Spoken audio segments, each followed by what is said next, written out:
मुझे क्या खरीदोगे, मैं बिल्कुल मुफ्त हूँ। साथियों नमस्कार, मैं हूँ सौरभ सोमवंशी और आप इस वक्त मेरे साथ नेशनल सर्किल न्यूज पर हैं। जी हाँ, पीछे के यह शब्द इलाहाबाद के मांडा के राजा और भारत के प्रधानमंत्री बने विश्वनाथ प्रताप सिंह के हैं। तब के हैं जब उन्होंने कांग्रेस को अलविदा कहा था। शायद उनका यह कहना सही था और वह मुफ्त के थे। तभी उन्होंने कांग्रेस सरकार के खिलाफ झंडा उस दौर में बुलंद किया जब इंदिरा गांधी की मौत के सहानुभूति की लहर पर सवार होकर उनके सुपुत्र राजीव गांधी भारी बहुमत के साथ देश की लोकसभा में पहुंचे और भारत के प्रधानमंत्री बने। साथियों, आप सब अच्छी तरह से जानते हैं कि वर्तमान राजनीति में जिस तरह से भारत के प्रधानमंत्री नरेंद्र मोदी के खिलाफ बोलने की हैसियत किसी नेता की नहीं है। भारतीय जनता पार्टी में कोई नेता आज की डेट में उनके खिलाफ एक शब्द नहीं बोल सकता है।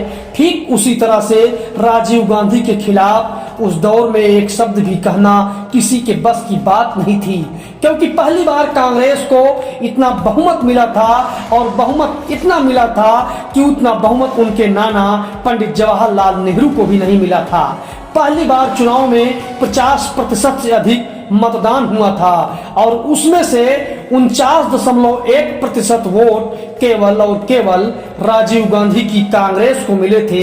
इस दौर में जब राजीव गांधी ने विश्वनाथ प्रताप सिंह को वित्त मंत्री बनाया, ईमानदारी से काम करने वाले विश्वनाथ प्रताप सिंह राजीव गांधी के मित्र और अमिताभ बच्चन और धीरू भाई अंबानी को भी उन्होंने नहीं बख्शा। उन्होंने टैक्स चोरी पकड़ी और कुछ लोगों को जेल भेजा और किरकिरी बन गए राजीव गांधी की आंखों के विश्वनाथ प्रताप सिंह। परिणाम यह हुआ कि विश्वनाथ प्रताप सिंह को वित्त मंत्रालय से हटाकर रक्षा मंत्री बनाया गया। और जब विश्वनाथ प्रताप सिंह को पता चला कि स्वीडन से जिन 410 तोपों का सौदा हुआ है उसमें से कुल 64 करोड़ रुपए का कमीशन खाया गया है, बाद में विश्वनाथ प्रताप सिंह ने इस मुद्दे को उठाया और उन्होंने इस मुद्दे को उस दौर में उठाया जब राजीव गांधी के खिलाफ कोई एक शब्द भी बोलने की हिम्मत आज के नरेंद्र मोदी की तरह से नहीं कर सकता था। उस समय हिंदुस्तान की सियासत में सबसे मजबूत व्यक्तित्व राजीव गांधी ही थे, बिल्कुल आज के नरेंद्र मोदी की तरह। राजीव गांधी के मिस्टर क्लीन की छवि के खिलाफ बोलना अपने ऊपर ही कीचड़ उछालने की तरह से था, परंतु मांडा के राजा विश्वनाथ प्रताप सिंह ने उनकी छवि को मटिया मेट कर दिया। स्थिति ऐसी हो गई कि 1987 में विश्वनाथ प्रताप सिंह को कांग्रेस से बाहर का रास्ता दिखा दिया गया। तब विश्वनाथ प्रताप सिंह सरकार से बाहर निकले और जनता की अदालत में उन मामलों को लेकर गए जिन मामलों को लेकर वह विश्वनाथ प्रताप सिंह और कैबिनेट में उठाते रहते थे। उन्होंने राजीव गांधी को जनता के बीच खड़ा कर दिया। उन्होंने ये मामला आम जनता, गरीब, दबे कुचले और युवाओं के बीच में चट्टी और चौराहों पर उठाया। दूसरी तरफ नौजवानों को भी भ्रष्टाचार के खिलाफ बोलने वाला एक नेता मिल गया था, एक ऐसा नेता जो सत्ता को त्याग कर आया था, जो मांडा की रियासत को त्याग कर आया था। बीपी सिंह गांव, चट्टी, चौराहे पर पैदल चलकर भ्रष्टाचार के खिलाफ आवाज बुलंद कर रहे थे। 1988 में उन्होंने राष्ट्रीय मोर्चा का गठन किया। तत्पश्चात 1989 में लोकसभा का जब चुनाव हुआ तो उसमें कांग्रेस को सर्वाधिक सीटें तो मिली, परंतु वह सरकार बनाने की स्थिति में नहीं थी। दूसरी तरफ विश्वनाथ प्रताप सिंह जो राष्ट्रीय मोर्चा के अध्यक्ष थे, उनको एक तरफ वामपंथी पार्टियों तो दूसरी तरफ भारतीय जनता पार्टी का समर्थन मिला। वह देश के प्रधानमंत्री बन गए और प्रधानमंत्री बनने के बाद विश्वनाथ प्रताप सिंह ने पिछले 10 वर्षों से धूल फांक रही मंडल कमीशन की रिपोर्ट को लागू करने का फैसला लिया और यही फैसला भारतीय राजनीति में सामाजिक आर्थिक ढांचे के बदलाव का वाहक साबित हुआ। उसका परिणाम हुआ कि काशीराम, मुलायम सिंह यादव, रामविलास पासवान, लालू प्रसाद यादव और तमाम सारे नेता उभर पाए और विश्वनाथ प्रताप सिंह ने इस फैसले से उनकी जाति बिरादरी ही नहीं बल्कि पूरे सवर्ण समाज का विश्वनाथ प्रताप सिंह को दुश्मन बना दिया। दूसरी तरफ जिस वर्ग के लिए उन्होंने इतना बड़ा फैसला लिया वह वर्ग यानी पिछड़ा वर्ग उन्हें वह सम्मान नहीं दे पाया जिसके वह वास्तविक अधिकारी थे। शायद वह सम्मान उनको केवल इसलिए नहीं मिला क्योंकि वह उन लोगों के बीच से नहीं आते थे जिसके लिए उन्होंने अपनों को छोड़ दिया, या कहा जाए कि 27% का आरक्षण दे दिया। परंतु विश्वनाथ प्रताप सिंह को शायद इस बात का भली भांति एहसास था, तभी तो उन्होंने यह भी कहा था कि मैं यह नहीं जानता कि हमें लोग किस तरह से याद रखेंगे, लेकिन मैं यह जानता हूं कि आने वाले समय में लोग मेरे ही दिखाए रास्ते पर चलेंगे, भले ही लोग हमें याद न करें। उन्होंने यह भी कहा कि मंडल कमीशन की सिफारिशों को लागू करने वाले विश्वनाथ प्रताप सिंह को इस बात का भी एहसास है कि उनकी सरकार बहुत दिनों की मेहमान नहीं है।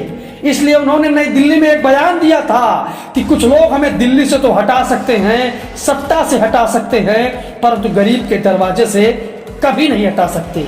आज भारत का शायद ही कोई ऐसा राजनीतिक दल हो जो विश्वनाथ प्रताप सिंह को याद करता हो, लेकिन यह भी एक सच्चाई है कि हर राजनीतिक दल उनके ही रास्ते पर चल रहा है।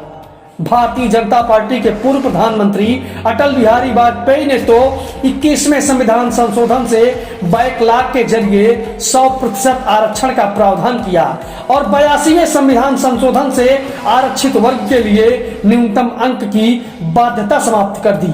85वें संविधान संशोधन से आरक्षितों को बिना परफॉर्मेंस प्रमोशन का प्रावधान किया और जाटों को आरक्षण दिया गया। दूसरी तरफ मजबूत प्रधानमंत्री के रूप में वर्तमान में जाने वाले नरेंद्र मोदी ने भी देश में SC/ST एक्ट में संशोधन कर बिना जांच FIR के तत्काल बाद गिरफ्तारी का प्रावधान कर दिया, जिसका पूरे देश में भयंकर विरोध हुआ और मध्य प्रदेश में भारतीय जनता पार्टी को अपनी सरकार भी गंवानी तक पड़ी। यह आप सब भली भांति जानते हैं और लोगों को दोबारा विश्वनाथ प्रताप सिंह के मंडल कमीशन की याद आ गई, परंतु नरेंद्र मोदी ने अपने फैसले को नहीं बदला। भले ही बाद में नरेंद्र मोदी की सरकार के द्वारा सवर्णों को 10% का आरक्षण दिया गया। मेरा तात्पर्य केवल इतना है कि विश्वनाथ प्रताप सिंह के ही रास्ते पर आज लगभग समस्त राजनीतिक दल चल रहे हैं, भले ही उनकी बात वो ना करें या उनको नजरअंदाज करें, परंतु यह खेद का विषय है कि जिस वर्ग के लिए उन्होंने न तो केवल अपनी सरकार को दांव पर लगा दिया, बल्कि उन्होंने अपनी साख को गंवा भी दिया, उस वर्ग के द्वारा उन्हें यथोचित सम्मान नहीं दिया गया। विश्वनाथ प्रताप सिंह के ऊपर गाहे बगाहे कीचड़ उछाले जाते रहते हैं, परंतु इस बात की चर्चा नहीं की जाती कि कैसे राजघराने में पैदा हुआ एक लड़का गरीबों का मसीहा बन गया। महात्मा गांधी के इस देश में विश्वनाथ प्रताप सिंह से एक सीख जरूर मिलती है कि यदि कोई भी व्यक्ति अपने जात समूह के हितों से ऊपर उठ करके काम करेगा तो वह सार्वजनिक जीवन में हाशिए पर चला जाएगा। यह विश्वनाथ प्रताप सिंह की स्थिति देख करके स्पष्ट हो जाता है, क्योंकि एक ऐसा प्रधानमंत्री जिसने विनोबा भावे के भूदान आंदोलन में हिस्सा लेते हुए अपनी ज्यादातर जमीनें दान में दे दी थी, बाद में उसके परिवार वाले ने इसी कारण से उससे नाता भी तोड़ लिया। इसके बावजूद उन्हें विलन के रूप में देखने वालों की संख्या आज भी है। BP सिंह ने बाबा भीमराव अंबेडकर और नेल्सन मंडेला को एक साथ भारत रत्न दिया। डॉक्टर भीमराव अंबेडकर के एक तैल चित्र को भारतीय संसद में स्थापित करवाने वाले विश्वनाथ प्रताप सिंह ही थे। डॉक्टर अंबेडकर के जन्मदिवस पर उन्होंने राष्ट्रीय छुट्टी की घोषणा की। इसके अलावा उन्होंने ही नवबौद्धों को आरक्षण की सुविधा प्रदान की। विश्वनाथ प्रताप सिंह के मन में किसी के प्रति कोई मैल नहीं था। जब वह राजीव गांधी के खिलाफ चुनाव प्रचार कर रहे थे तो उन्होंने कभी भी राजीव गांधी के ऊपर व्यक्तिगत हमले नहीं किए। यह चीजें वर्तमान राजनेताओं को विश्वनाथ प्रताप सिंह के जीवन चरित्र से सीखनी चाहिए। मंडल कमीशन की सिफारिशों को लागू करने के बाद भारतीय जनता पार्टी ने भले ही विश्वनाथ प्रताप सिंह के किए गए फैसलों पर सवाल उठाया हो, परंतु उसने उस सरकार से समर्थन वापस नहीं लिया। यह हिंदुस्तान की राजनीति का एक जीता जागता उदाहरण है। इस सब चीजों से बहुत सारी चीजें सीखी जा सकती हैं। कुछ दिनों के बाद अयोध्या में राम मंदिर के निर्माण हेतु लाल कृष्ण आडवाणी ने रथ यात्रा का जब प्रारंभ किया, तब बिहार में लालू प्रसाद यादव की सरकार के द्वारा गिरफ्तार कर लिए गए। बाद में भारतीय जनता पार्टी ने राष्ट्रीय मोर्चा की सरकार से समर्थन वापस ले लिया। और बीपी सिंह प्रधानमंत्री नहीं रहे, आज की परिस्थिति में हम लोग भले ही वैकल्पिक राजनीति की बात करते हों, परंतु यह सत्य है कि विश्वनाथ प्रताप सिंह का विकल्प कोई नहीं बन सकता है। भ्रष्टाचार के खिलाफ अभियान चलाकर सत्ता में आए विश्वनाथ प्रताप सिंह का पूरा कैरियर बेदाग रहा।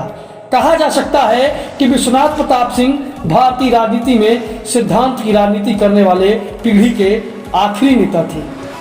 सामाजिक न्याय के प्रति ईमानदार नजरिया रखने वाले विश्वनाथ प्रताप सिंह के प्रति भारतीय जनमानस का यह बौद्धिक अन्याय ही है कि उन्हें इतिहास में उनकी उचित जगह से वंचित रखा गया। कम से कम उस वर्ग को भी तो उनको सम्मान देना चाहिए था जिसके लिए उन्होंने अपने और अपनी सरकार को बलिदान कर दिया गया। यहाँ तक कि उन्होंने अपने सम्मान को भी बलिदान कर दिया गया। तात्पर्य यह है कि सवर्ण समुदाय से आने वाले राजा विश्वनाथ प्रताप सिंह मांडा नरेश ने 27% का आरक्षण पिछड़ों को दिया और सवर्ण समाज उनसे नाराज हो गया। परंतु यह नियति का अन्याय ही था कि कैंसर से जूझ रहे उनके अंतिम समय में दिल्ली के अपोलो अस्पताल में किसी भी पूर्व प्रधानमंत्री की तरह से चैनल उनको कवर न कर सके, क्योंकि 26 नवंबर 2008 को मुंबई हमलों को कवर करने में पूरे हिंदुस्तान का मीडिया लगा हुआ था।